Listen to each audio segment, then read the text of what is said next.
Hello Year 10 and welcome to this lesson or 3 from our electricity topic, looking today at electrical potential difference.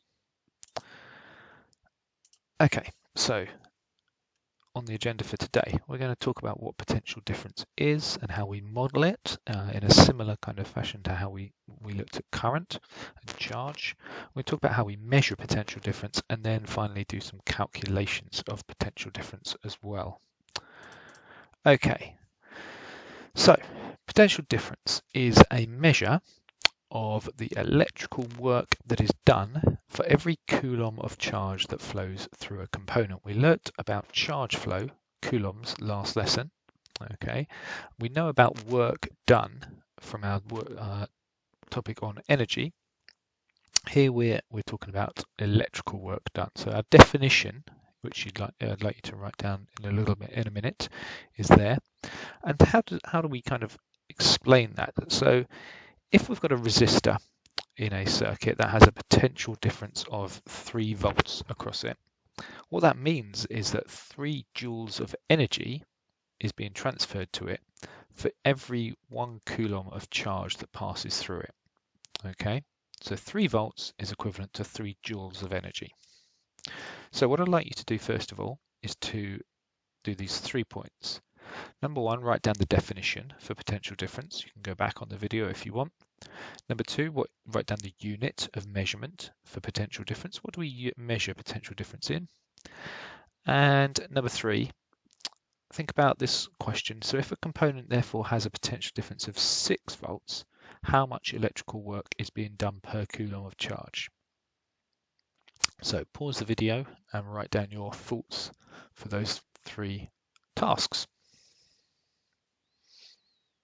Okay, so I'm going to talk about modelling potential difference, and I'm going to talk you through a video in a moment, but we're going to use a representation here of some beads and some bowls. So you'll be familiar, I'm sure, with these kind of Christmas beads that are all joined together, okay, and the way they kind of work is that they as they move, they join up together. And we're going to think of those beads as the electrons within our circuit. Okay, and we're going to think of our bowl as the 2 ends of our battery. Okay, and what we're talking about with potential difference is the amount of difference there is from one end to the other end of our battery. Okay, so I'm going to play through this video and I'm going to demonstrate what that means. Okay, I'll turn down the volume a little bit. So you can see that what is happening is that with the 2 bowls at the same height, there is no movement of those beads. It is only when I change the height and produce a difference between those 2 bowls that we get any movement of the beads. And the greater that difference, the bigger that difference, the faster the beads move. Therefore, the bigger the potential difference, the faster our current flows. I'm going to replay that video one more time. So when the bowls are at the same height, there is no potential difference. So there is no flow of current, no flow of electrons. As the potential difference gets higher, gets bigger, the flow of electrons is faster and faster. And you can see how that works. So the bigger the potential difference in our circuit, i.e. the bigger the battery, or the larger the potential difference, or the larger the number of batteries are, the greater our flow of current around our circuit. Okay. So what we're explaining here is the idea that difference causes a change. Now then, how do we measure potential difference? Well, I'm sure you're familiar with the idea of now from our circuit symbols that we measure potential difference using a voltmeter. Okay, given by this symbol, a V in a circle, and there's some different types of voltmeters that we can use: analog, digital, or multimeters.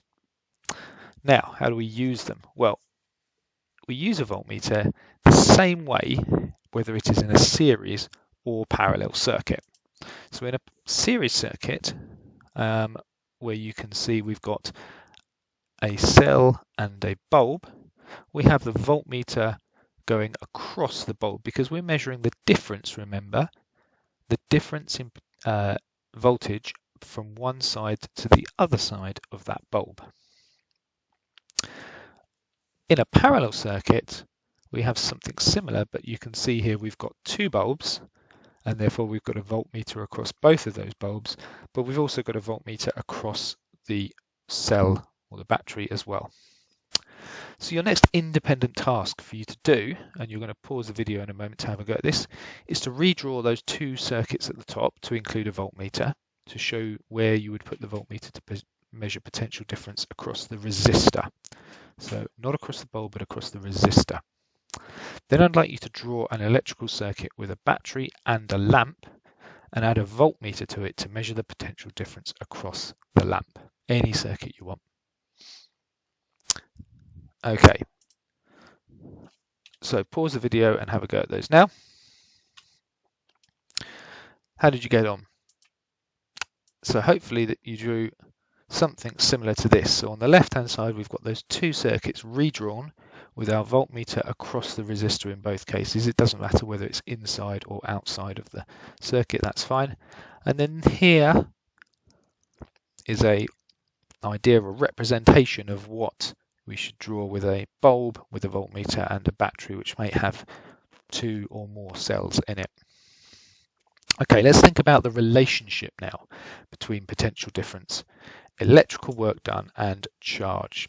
So potential difference is a measure, as we've said, of the electrical work done for every coulomb of charge that flows through a component. So therefore, the following equation is relevant to us here. Okay, so what this tells us is that the electrical energy is equal to the amount of charge that is passing through multiplied by the potential difference or the voltage across the circuit.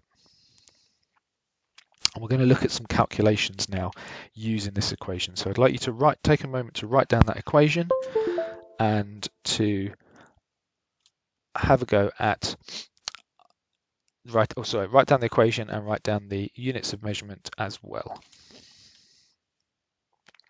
Okay, pause the video.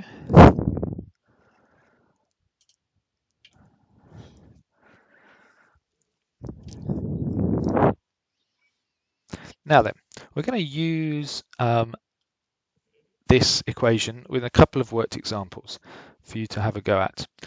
We did this last time with the charge, so we're using the same kind of process, but using E equals QV here and doing some calculations. So the first question here asks us how much energy is transferred if 2.5 coulombs flows through a component when 5 volts is applied across it. So we're being asked to calculate energy here. So I'm just going to add some information. So energy is our E, 2.5 is our Q, and obviously this is our V. So we'll do what we did before, which was to put our values into our table. We don't know our E. Our Q is 2.5 and our V equals 5. So let's write down the equation.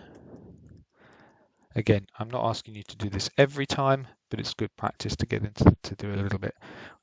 We're going to substitute our values now. We're wanting to find E, so this time we've got 2.5 times 5. There's no need to rearrange the equation because we're trying to find E. So our answer, which is 2.5 times 5,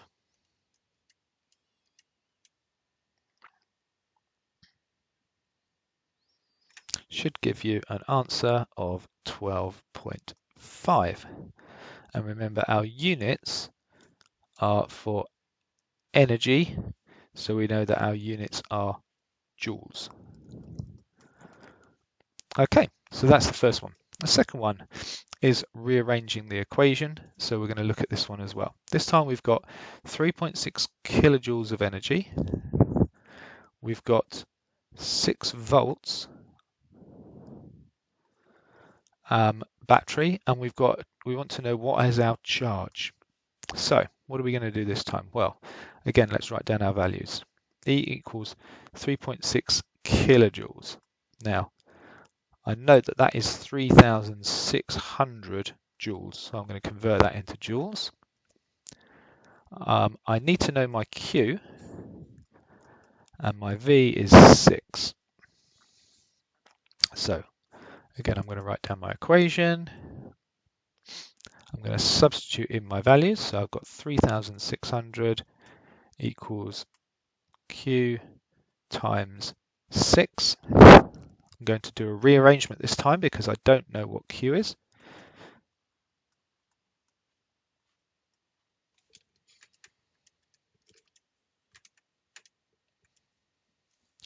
That gives me an answer of 600 C or coulombs. Okay, so hopefully those are okay for you. Now, we can obviously use this equation as well to calculate potential difference. So I'm going to do the first one of these, and I'd like you to have a go at the second one in your own time. Okay, so following on. So last thing I'm going to look at is a charge of 40 C. So here's my charge, flows through a heater transferring 200 joules of energy, E. What is the potential difference, V? So my E equals 200, my Q equals 40, my V is my unknown. That's my reminder of my equation. I'm going to substitute in my values, rearrange my equation. That gives me an answer of 5 volts. Okay, so hopefully that's nice and clear for you. So I'd like you to have a go at the worked example here in exactly the same method.